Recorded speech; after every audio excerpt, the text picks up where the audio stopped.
भोजन हमारे शरीर की मूलभूत आवश्यकता है। मैं आत्मा हूँ, शरीर नहीं हूँ, परंतु हम जानते हैं कि हम आत्माएं शरीर के मालिक हैं, इसलिए जो भी इस शरीर में मुख द्वारा डालें वह अवश्य ही मन और बुद्धि को शक्तिशाली बनाने वाला हो। ब्रह्मभोजन ऐसा ही भोजन है जिसमें मन, बुद्धि, संस्कार, शरीर सबकी सुरक्षा की गारंटी है। ब्रह्मभोजन और साधारण भोजन में एक तो यह आधारभूत अंतर है। इसके साथ साथ सामग्री क्या है, कैसे बनाया गया है, किन बर्तनों में बनाया गया है, किस भावना से बनाया गया है, किस रीति से खिलाया गया है और किस रीति से खाया गया है, इन सब बातों की शुद्धि को सामने रखकर जो भोजन बनाया जाए उसको ही हम ब्रह्मभोजन कह सकते हैं। क्वेश्चन: ब्रह्म भोजन को शिव भोजन क्यों नहीं कहते हैं? आंसर: परमपिता परमात्मा शिव के भंडारे से पलने वाले यज्ञवत्सों को तथा घर गृहस्थ में ट्रस्टीपन की भावना से जीने वाले ब्रह्मा कुमार कुमारियों को भोजन कैसे खाना है, कितना खाना है, कब खाना है, किस स्थिति में खाना है, किस रॉयल्टी में रहकर खाना है, ये ब्रह्मा बाबा और मम्मा ने सैंपल बनकर दिखाया, इसलिए ब्रह्मा भोजन नाम पड़ा है। क्वेश्चन: शिव बाबा के भंडारे से हम भोग लगाते हैं तो क्या शिव बाबा और ब्रह्मा बाबा खाते हैं? आंसर: इस मनुष्य सृष्टि रूपी वृक्ष का बीज शिव बाबा है। हमें जो कुछ भी इस सृष्टि में प्राप्त है वो सब उनसे ही तो मिला है। जड़ और चेतन सबके मालिक के रूप में उन्हें ही याद करते हैं। वह हमारा पिता भी है, परंतु है तो निराकार, और ब्रह्मा बाबा भी अब सूक्ष्म शरीर में है। वे भोजन का कोई स्थूल अंश स्वीकार नहीं कर सकते हैं, लेकिन उनकी याद है, उनके प्रति आभार प्रकट कराने के लिए। सूक्ष्म वतन की याद में हमें कैसे बैठना है, ब्रह्मा बाबा को कैसे इमर्ज करना है, ये जो विधि हमने सीखी है इसमें हम दोनों को इमर्ज करते हैं। शिव बाबा को ब्रह्मा के सूक्ष्म तन में इमर्ज करते हैं। जब हम उन्हें खिलाते हैं, खाएंगे तो दोनों ही नहीं, लेकिन उनके प्रति जो हमारा प्रेम और आदर का भाव है वो भासना दोनों ही पिता स्वीकार करते हैं और उस स्मृति से हमें तृप्ति महसूस होती है। इसलिए जो भी हमने बनाया वो पहले भगवान के सम्मुख रखा, स्वीकार कराया, और जब भगवान ने खाया तो फिर वह हमारे लिए भोग हो गया। क्वेश्चन: ट्रांस विजन और याद में बैठकर भोग लगाने में क्या अंतर है? किसी आत्मा के निमित्त भोग लगाएंगे तो कौन सी बातें ध्यान में रखेंगे? आंसर: ट्रांस विजन में और याद में बैठकर भोग लगाने में थोड़ा सा अंतर यह आता है कि ट्रांस विजन में संदेशी खिलाने का अनुभव प्राप्त करती है और सूक्ष्म इशारों से संदेश देती है, फिर बाप दादा से वापस उत्तर प्राप्त करती है। याद में बैठकर भी हम स्नेहमयी और एकाग्रचित स्थिति से ईश्वर को शुद्ध भोजन का भोग लगाने के सुंदर अनुभव पा सकते हैं। बाकी जिस किसी के निमित्त हम भोग बनाएंगे तो ये ध्यान रखेंगे कि उसे क्या अच्छा लगता था। ये सब हम बाबा के माध्यम से उस आत्मा तक पहुंचाते हैं या बाबा उसे इमर्ज करते हैं। जैसे ब्रह्मा बाबा के लिए 18 जनवरी को हम भोग बनाते हैं, उसमें थोड़ी सिंधी रोटी, थोड़ी सिंगी की सब्जी, थोड़ी मखनी दाल और कोकी बनाते हैं। ये अक्सर ब्रह्मा बाबा खाते थे। ऐसे ही अन्य दिवंगत वरिष्ठ जनों के लिए भी बनाएंगे। कहने का भाव है कि कुछ ऐसी चीजें बनाएंगे जो वे खाते थे। जगदीश भाई साहब का हमें पता है वे क्या खाते थे, तो कुछ ऐसी 2-3 चीजें प्रेमपूर्वक बनाकर भोग की थाली में सजाएंगे। क्वेश्चन: कई बार घर में माताएं खाना बनाती हैं, भोग के लिए निकाल के रखती हैं, लेकिन उनके पास इतना समय नहीं रहता कि वे भोग लगाएं। तो क्या लंच बॉक्स लेकर जाने के बाद बाबा के लिए निकाले हुए भोजन का भोग बाबा को स्वीकार करा सकते हैं? आंसर: बाबा ने संदेशी द्वारा ये बोला है कि बाबा को भोग स्वीकार कराने के पहले बाबा के लिए डिब्बी में अलग से निकाल के रख दें। विशेष परिस्थितियों में, जैसे किसी को जल्दी जाना है तो भोग लगाने से पहले उसे दे सकते हैं। हमेशा नहीं, कभी कभार अति आवश्यक होने पर। सेवा केंद्रों में भी अगर बहुत भाई बहनें अंत तक नहीं रुक सकते तो ऐसी परिस्थिति में हम क्लास के अंत में भोग लगाने के बजाय क्लास के शुरू में ही भोग लगा सकते हैं। भोग लग जाएगा तो सब ले सकेंगे। क्लास के अंत तक बैठने के लिए समय नहीं है, लेकिन शुरू में बैठने के लिए तो सबके पास समय होता ही है। इस तरह से परिस्थिति अनुसार हमें उचित समाधान ढूंढना होता है। चालू काम करना या चलाना हमारी सबसे बड़ी कमजोरी है। नियम मर्यादाओं में अपनी चलाते चलाते हम खुद ही कहीं और चल पड़े। कहाँ चल पड़े? धीरे धीरे हम पश्चिमी देशों की ओर चले गए हैं, जहां पर भोजन सामग्री को उठाया और चलते चलते भी खा लेते हैं। कहानी यहां तक आ पहुंची है कि खड़े खड़े भी खा रहे हैं। इसलिए परिस्थिति चाहे कोई भी हो, लेकिन उपाय ढूंढें, समय निकालें और कुछ ऐसी सहज चीज बनावें जो विधिपूर्वक भोग लग जाए। क्वेश्चन: जो माताएं गृहस्थ में रहने वाली हैं वो क्या करें? आंसर: गृहस्थ में भी हम समय का प्रबंधन करें तो हो सकता है। अगर हम योजना बनाकर नहीं करेंगे तो उस भोजन से शक्ति नहीं मिलेगी।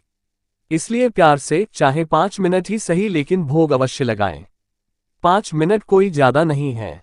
अगर आप 1 घंटा बनाने में लगा सकते हैं तो 5 मिनट बाबा को खिलाने में नहीं लगा सकते। हम सबको खिलाने वाला तो वही है ना। अगर वह आपको दिखाई नहीं दे रहा है तो आपका परमात्मा से उस स्तर का संबंध अभी जुड़ा नहीं है। बात यह नहीं है कि हमारे पास समय नहीं है, बात यह है कि बाबा से हमारा अभी इतना प्यार जुटा नहीं है, तो चेक करके स्वयं में परिवर्तन लाना है। अगर उनसे प्यार है तो पहले उनको ही खिलाएंगे ना। मेरा विचार है कि यदि हमें इस प्रकार की कोई समस्या है तो बाबा से अपने संबंधों पर ध्यान देना है। क्वेश्चन, हम भक्ति मार्ग में भंडारे आयोजित करते हैं, जैसे तिरुपति में, गुरुद्वारों में कई ब्रह्मा कुमार भाई बहनें भी वहां खा लेते हैं, तो वह ब्रह्मभोजन नहीं है क्या? आंसर, भंडारे के आयोजन के पीछे दूसरों के साथ बांटने की भावना भरी हुई है। लेकिन करुणा के सागर परमपिता ने हमें ऐसी सेवा सिखाई है जिसमें भावना हो कि सबके पास सब कुछ हो। अविनाशी ज्ञानरत्नों का दान दे सर्व को सर्व संपन्न बनाने की भावना मात्र भंडारे के आयोजन से ऊंची है ना। हमारी वर्तमान स्थिति भंडारे के आयोजन की भावना से भी ऊंची हो ताकि सबके पास सब कुछ हो। लंगर की प्रथा इसलिए शुरू हुई थी कि भूखों को, गरीबों को, जरूरतमंदों को भोजन मिल सके। जाति पाति भेदभाव इन सब से ऊपर उठकर सब एक साथ मिल बैठकर खाएं। वर्तमान समय पूरे विश्व में जहां पर भी सिख समुदाय की संस्थाएं हैं, वहां लंगर प्रथा ने कमाल किया है। अभी हमारा लक्ष्य है कि हम ऐसी दुनिया बना सके जो लंगर खाने के लिए लाइन में न लगना पड़े, घूमना न पड़े, गरीबी ही न हो, जातियों के रंगभेद के साथ साथ दूसरे झगड़े भी न रहें। उस आध्यात्मिक ऊंचाई के लिए ये जानना बहुत जरूरी है कि भोजन कौन बनाता है। इतना अवश्य है कि लंगर समाज में समानता, एकता, भाईचारे की भावना बनाए रखने के लक्ष्य से चलाया जाता है। परंतु उसमें ऐसा नहीं है कि खाना बनाने वाले कोई ब्रह्मचर्य के नियमों का पालन कर जीवन व्यतीत करते हों। लेकिन इस ईश्वरीय विश्वविद्यालय में जब हम ब्रह्मभोजन की बात करते हैं तो उसमें सर्वप्रथम शर्त यह है कि भोजन ब्रह्मचर्य व्रत का पालन करने वाली आत्मा के हाथ से परमात्मा की याद में बनाया गया हो। फिर उसे निराकार परमपिता परमात्मा शिव को स्वीकार कराया गया हो। इसलिए निस्संदेह ब्रह्मभोजन सर्वश्रेष्ठ है, जिसका गायन दुख भंजन भोजन के रूप में भी है। कई गुरु आए, उन्होंने समाज को जोड़ने की कोशिश की, लेकिन जितना लंगर ने जोड़ा है, लोगों ने जितनी उसके लिए कुर्बानियां दी हैं, मैं नहीं समझती कि इतना किसी अन्य ने किया है। निस्संदेह इसका अपना महत्व है, लेकिन उसकी ब्रह्मभोजन से कोई तुलना नहीं है। हमारे जीवन का लक्ष्य साल में एक बार, साल में 10 बार ऐसे लोगों को मदद करके सिर्फ समाज को चलाते जाना नहीं है, वरन सारी बुराइयां ही खत्म हो जाए और आवश्यकता ही न पड़े किसी को किसी से मांगने की। ऐसा अब हमारा लक्ष्य है। हमें समाज से बुराइयों को हटाने के लिए उचित चुनाव करना है। ब्रह्मभोजन पूरे द्वंद्व को ही खत्म कर सकता है। इतनी शक्ति हमारे में आ जाती है कि हम उससे नया समाज स्थापित कर सकते हैं। जैसे आप ये कह रहे हैं कि ब्रह्मा कुमार भी लंगर आदि खाते हैं, तो निश्चित रूप से उनके ब्राह्मण जीवन में संपूर्ण नियम और मर्यादाओं के प्रति प्रश्न उठता है, क्योंकि ब्रह्मा कुमार या राजयोगी जीवन जीने वाले वत्सों के लिए सबसे महत्वपूर्ण बात समझने की यह है कि ब्रह्मचर्य व्रत का पालन करने वाले व्यक्ति के हाथ का भोजन ही शरीर में जाए। परंतु फिर भी कोई अपनी मर्जी से वहां खाता है तो इसका अर्थ यही लिया जाएगा कि उस व्यक्ति ने ब्रह्मा कुमारी इसकी फिलोसॉफी को कुछ हद तक स्वीकार तो किया है, उसको ज्ञान भी अच्छा लगता है और कुछ चीजों को वह फॉलो भी कर रहा है, लेकिन इसका मतलब यह नहीं कि वह ब्रह्मा कुमार बन गया है। क्वेश्चन, सात्विक भोजन वो जो पूरे शरीर को लाइट महसूस कराए। आजकल मशरूम, सोया या टोफू कुछ लोग सेंटर पर भी बनाते हैं, कुछ बाहर से खरीदकर बनाकर खाते हैं। इस संबंध में आप क्या कहेंगे? आंसर, मशरूम गंदगी की पैदाइश है जो लाभ के उद्देश्य से उगाए जाते हैं। इससे शरीर को जो कैलोरी चाहिए वे प्राप्त तो होंगी, लेकिन आत्मा की उन्नति नहीं होती है। आप मशरूम के कई फायदे ढूंढ सकते हैं, उसमें पोटेशियम, जिंक, कैल्शियम आदि होते हैं। लेकिन अगर आपको गारंटी नहीं है कि किस सोर्स से मिला है, तो नुकसान भी हो सकते हैं। रशिया में मशरूम लेने जंगलों में जाते हैं। अगर हम भूखे मर रहे हैं, हमारे पास कुछ भी नहीं है खाने को, तो जंगल में जाकर ला सकते हैं, इसमें कोई हर्जा नहीं है। मगर हम ये याद रखें कि जब हमारे पास 100 अच्छी चीजें हैं तो फिर क्यों हमें ऐसे पदार्थ के उपयोग की आवश्यकता है? क्वेश्चन, आपने गंदगी की बात की, पेड़ पौधे भी तो जमीन में ही पैदा होते हैं। आंसर, मशरूम गंदे कीचड़ में पैदा होते हैं, पेड़ पौधे गंदगी में पैदा नहीं होते। लोटस कीचड़ में पैदा होते हैं। लोटस और मशरूम दोनों हमारे शरीर और स्वास्थ्य के लिए हानिकारक हैं अगर उनकी स्वच्छता की पूरी तरह से गारंटी नहीं है तो। क्वेश्चन, कई लोग कहते हैं कि जब दादियां खाती हैं तो हम क्यों नहीं खा सकते? आंसर, दादियां भी हर रोज नहीं खाती, किसी ने ला दिया तो खा लिया। वैसे खाने का नियम नहीं बनाया हुआ है। मशरूम का नंबर तामसिक श्रेणी में नहीं आता है, राजसिक श्रेणी में भी नहीं आता है, लेकिन ब्रह्मभोजन की श्रेणी में इसे नहीं ला सकते। आपने टोफू सोया पनीर की बात पूछी है। आजकल जनसंख्या बहुत बढ़ गई है। जानवरों को पालना बहुत महंगा है। जिन्हें दूध भी नहीं पीना है तो टोफू उनकी उचित पसंद है। अगर ऐसा है तो आप उसको खाएं, हर्जा नहीं, लेकिन ये भी रजो प्रधान की श्रेणी में आएगा, सतो प्रधान की श्रेणी में नहीं आ सकता। अगर आप ऐसी जगह पर रहते हैं जहां आपको अच्छा दूध मिल सकता है, दालें मिल सकती हैं, मूंग की धुली दाल की तुलना में किसी में भी इतना प्रोटीन नहीं है। जिसको मूंग की धुली दाल मिलती है उसको टोफू के पीछे जाने की जरूरत नहीं है। क्वेश्चन, मान लीजिए ब्रह्मभोजन में कई ऐसी चीजें बनी हैं जो मेरे स्वास्थ्य के लिए ठीक नहीं है। यदि मैं ना खाऊं तो क्या अनादर करने जैसा होता है? आंसर, बिल्कुल अनादर नहीं है, क्योंकि ब्रह्मभोजन हमारे शरीर और आत्मा के स्वास्थ्य के लिए है। किसी कारण से आज के दिन मैं ब्रह्मभोजन नहीं खा पाऊं तो बाबा का स्वीकार किया हुआ कोई भी फल ले सकते हैं। सेवा स्थानों पर हम ऐसा प्रबंध रखें कि जो लोग शारीरिक कारणों से कुछ नहीं खाते, सिर्फ फल खाते हैं, उनको फल का पैकेज बना के दिया जाए। अगर फल उनको वहां ही खाना है तो फल काटकर प्लेट में दें। ये हमारा फर्ज है। ब्रह्मभोजन है ही एक परिवार के रूप में नजदीक लाने के लिए। भोजन शरीर को जिंदा रखने के लिए है। यहाँ पसंद नापसंद की बात नहीं है। कोई कहे मेरा पानी पीने का दिल नहीं करता, ये क्या, आपका शरीर कैसे चलेगा? इसमें हमारी चाहत की बात नहीं है। अगर आपको खाना टेस्टी नहीं लग रहा है तो आप कोशिश कर सकते हैं उनको गाइड करने की जिन्होंने बनाया है। जैसे मधुबन में बड़ी किचन में केवल उबला हुआ खाने वालों के लिए भी सुविधा है। जिनको फल खाना है उनको वो दिया जाता है। किसी को केवल दूध चाहिए, वह दूध पी सकता है। सब सुविधाएं हैं तो यह अनादर नहीं है। मैं थोड़ा सा एक टुकड़ा मुंह में डालती हूँ, उसमें मुझे कुछ नुकसान नहीं होगा। जैसे कुछ मीठा है, मुझे डायबिटीज है, मैं सारा समय डायबिटीज की माला जपती रहूं? नहीं। मैं दृष्टि तो ले लूं, प्यार तो ले लूं, सबके साथ तो रहूं, इतना सा टच तो कर लूं। हाँ, उसके बाद जो खा सकते हैं उनको दे दूं। क्वेश्चन, भक्ति मार्ग में हम देखते हैं कि बीमार को प्रसाद खिलाने से कई बार वह ठीक हो जाता है। इसमें भावना काम करती है या कुछ और? आप क्या कहेंगे? आंसर, लोग क्या कहते हैं वह ज्ञान हमारे पास नहीं है। भगवान क्या कहता है वह ज्ञान है। अगर बाबा को पता चल जाता था कि किसी बच्चे की तबीयत ठीक नहीं है तो बाबा उस बच्चे के लिए अलग से खाना बनवाते थे। हाँ, जब इकोनॉमी का समय था तो बच्चों को प्रकृतिजीत बनाने के लिए, चाहे बीमार थे चाहे बूढ़े थे, सबको बाजरे की रोटी खिलाई गई छाछ के साथ। बीमारों को भी खिलाई गई, वो ठीक हो गए। श्रद्धा की परीक्षा के लिए ये किया गया। साल में 360 दिन पढ़ाई होती है, 4 दिन परीक्षा भी तो होती है। आप रोज रोज बैठकर किसी की भी परीक्षा नहीं लोगे कि भगवान में श्रद्धा है या नहीं। अगर मेरी ये दिल की भावना है कि मैं इसे खाने से बिल्कुल ठीक हो जाऊंगी तो भावना काम जरूर करेगी, लेकिन आप मुझे मजबूर करें तो ये तरीका ठीक नहीं है। क्वेश्चन, और भी कुछ ऐसी चीजें हैं जो नहीं खानी चाहिए? मशरूम का तो आपने बताया। आंसर, डब्बे वाले भोजन में कुछ कुछ केमिकल्स डालकर पैक करते हैं। ये भी हमारे शरीर के लिए हानिकारक है। इसलिए जितना हो सके हम फ्रेश ही लें।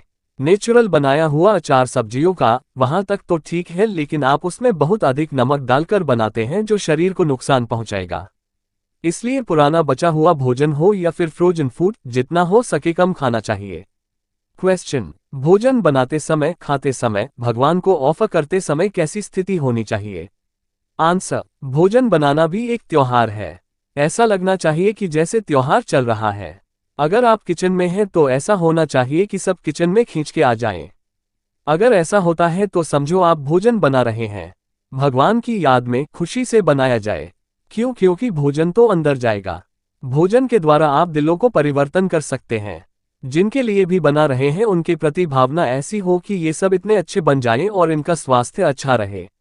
मन की स्थिति को बहुत आनंददायी बनाया जाए। अगर मुझे भगवान के यज्ञ में ब्राह्मणों को खिलाने का मौका मिलता है, भोग बनाने का मौका मिलता है, तो ये जैसे कि अति भाग्य की बात है। क्वेश्चन, जब बाबा को भोग लगाते हैं उस समय क्या संकल्प और दृश्य निर्मित करना चाहिए? आंसर, भोग लगाना माना खिलाना, स्वीकार कराना।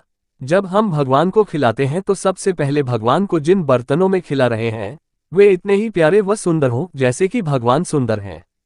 ये बाबा की ट्रे है, ये बाबा की डिब्बी है। अगर सामर्थ्य है तो सोने और चांदी की भी ले सकते हैं। अपने लिए बैज सोने का और भगवान के लिए छोटी सी डिब्बी भी नहीं।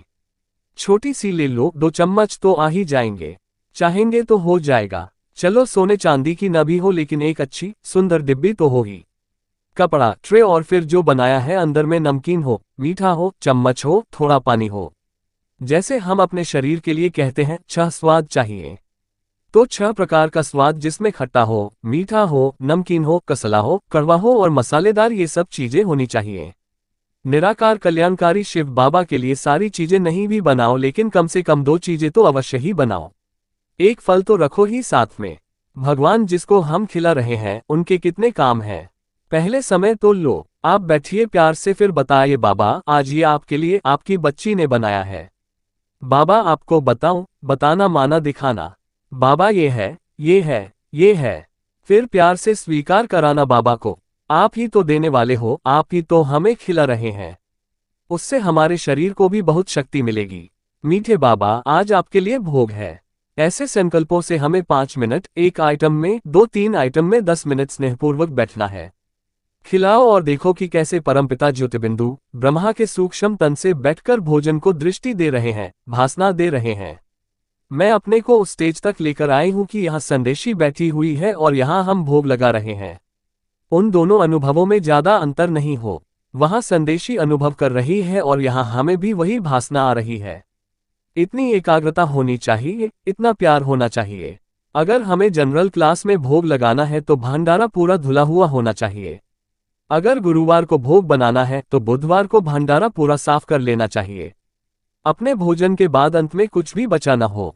जहां ऐसी स्नेह संपन्न विधि का पालन होता है वहां आने वालों की संख्या में, उनकी स्थिति में और भोग के प्रति भावना में अंतर होता है। जहां पर ऐसी शुद्ध प्रेम की तरंगों से भरपूर होकर भोग नहीं बनाया जाता, वहां के भाई बहनें भी सोचते हैं कि चलो आज तबीयत खराब है, आज नहीं जाएंगे। जहां श्रेष्ठ एनर्जी से बनता है वहां पर कोई भोग मिस नहीं करेगा, प्यार से लेकर खाएगा। इतनी महिमा है भोग की। अमृत का भी बहुत महत्व है। अमृत भी एक एक को उस भावना से जाए। ऐसे कई सेंटर हैं, 2-3 को तो मैं जानती हूं जिन्होंने अपनी बेसिक सेवाएं ही ये बनाई हैं कि 70-80 भोग के पैकेट बना करके ऑफिस वाले लोगों को देते हैं। इतने वर्षों से भोग के पैकेट लेते लेते उनकी स्थिति आज ऐसी हो गई है जो कई कहते हैं कि जिस दिन हमें भोग नहीं मिलता है तो ऐसा लगता है जैसे आज का दिन खाली हो गया है। इस तरह से भी कितने ही ज्ञान में आए हैं। ऐसे आप सब भी कर सकते हैं। क्वेश्चन, कभी कभी थाली में ज्यादा भोजन आ जाता है तो खा नहीं पाते हैं, फेंकना पड़ता है। हमने भोजन व्यर्थ कर दिया तो बोझ चढ़ता है, उस समय क्या करें? आंसर, भोजन लेते समय हम जानते हैं कि मेरी डाइट कितनी है, मैं कितना खा पाती हूँ। उस समय ध्यान से नहीं लिया या थाली में किसी ने थोड़ा ज्यादा डाल दिया, इसके प्रति सचेत रहें। अगर जीभ के वश अर्थात स्वाद के वश होकर ज्यादा ले लेते हैं और फिर पूरा न खा पाने के कारण हमेशा बचा हुआ छोड़ना पड़ेगा तो बेकार चला जाता है। अगर साल में एक बार ऐसा हो जाता है कि तबीयत नहीं स्वीकार कर रही है तो कोई बात नहीं, वह कोई पाप की श्रेणी में नहीं आता है। लेकिन अगर आपने इसे अपनी आदत बना लिया है तो निस्संदेह आपको सावधान होने की आवश्यकता है। अगर आप खाना लेते समय ध्यान नहीं रखते, बात करते रहते हैं या आपको लगता है कि भोजन अच्छा बना है तो थोड़ा ज्यादा ले लिया, ये भी ठीक नहीं है, हमें ऐसा नहीं करना चाहिए। क्वेश्चन, कई बार सब्जी का टेस्ट इतना अच्छा नहीं होता है तो वेस्ट हो जाता है, तब क्या करें? आंसर, जब कोई चीज परोसी जा रही है और मुझे पता नहीं पड़ रहा है कि ये कैसी है, मिक्स सब्जी है, इतनी हद तक मिक्स हो चुकी है कि सब्जी की पहचान नहीं हो रही है तो मैं कहती हूँ थोड़ा सी देखती हूँ फिर और लूंगी। भोजन के मामले में जबरदस्ती की बात ही नहीं है। खाने वाले हम हैं, पेट हमारा है, इसलिए यह बहुत जरूरी है कि हमें बाद में उसको फेंकना न पड़े। क्वेश्चन, कई बार भोजन बच जाता है, फिर अगले दिन के लिए फ्रिज में रख देते हैं, क्या फेंक देना चाहिए? आंसर, देखिए यह हर बार नहीं होना चाहिए, कभी कभी हो भी जाता है तो किसी को दे देना चाहिए। हमारे हर सेंटर पर, हमारे हर स्थान पर यह प्रबंधन होना चाहिए कि अगर भोजन बचता है तो उसका क्या करेंगे। जैसे हम सेवा निश्चित करते हैं कि काटना इसको है, बनाना इसको है, इसी प्रकार बचे तो उसका मैनेजमेंट कैसे करना है, ये भी होना चाहिए। हम थोड़ा कम बनाएं, रात को एक्स्ट्रा नहीं बनाएं। अगर सुबह से बचा है तो किसी श्रमिक को खिलाकर खत्म करें।